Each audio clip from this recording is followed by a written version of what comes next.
Hello everyone, মই মধুস্মিতা আৰু আজিৰ এই ভিডিঅ'টোত আমি ইগনোৰ আণ্ডাৰত চলি থকা বিএড কোৰ্ছটোৰ বিষয়ে ডিছকাছ কৰিম। ইয়াৰ এলিজিবিলিটি ক্ৰাইটেৰিয়া লগতে ফি ষ্ট্ৰাকচাৰ গোটেইখিনি বস্তু আজি আমি ডিছকাছ কৰিম। প্ৰথমতে এলিজিবিলিটি ক্ৰাইটেৰিয়াত আপোনালোকৰ BA বা MA 50% মাৰ্কছ থাকিব লাগিব। দ্বিতীয়তে আপোনালোকে যদি বিটেক কৰিছে বা লগতে ইঞ্জিনিয়াৰিং কৰিছে তেতিয়াহ'লে আপোনালোকৰ 55% মাৰ্কছ থাকিব লাগিব আৰু যদি আপোনালোকে SC বা ST বা OBCৰ কেটেগৰীৰ পৰা বিলং কৰে তেতিয়াহ'লে আপোনালোকৰ বাবে ইয়াত 5% মাৰ্কছৰ ৰিলেক্সেশ্যন দিয়া হৈছে।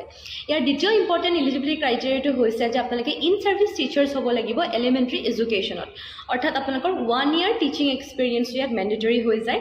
আৰু তৃতীয়তে আপোনালোকে NCT ৰিকগনাইজ কোৰ্ছ এটা কৰিব লাগিব, অ'পেন মুডত কৰা হ'ব নোৱাৰিব। এই ডিগ্ৰীটো আপোনালোকে ফেচ টু ফেচ মুডত কৰা হ'ব লাগিব। গতিকে এই তিনিটা হৈছে ইয়াৰ এলিজিবিলিটি ক্ৰাইটেৰিয়া।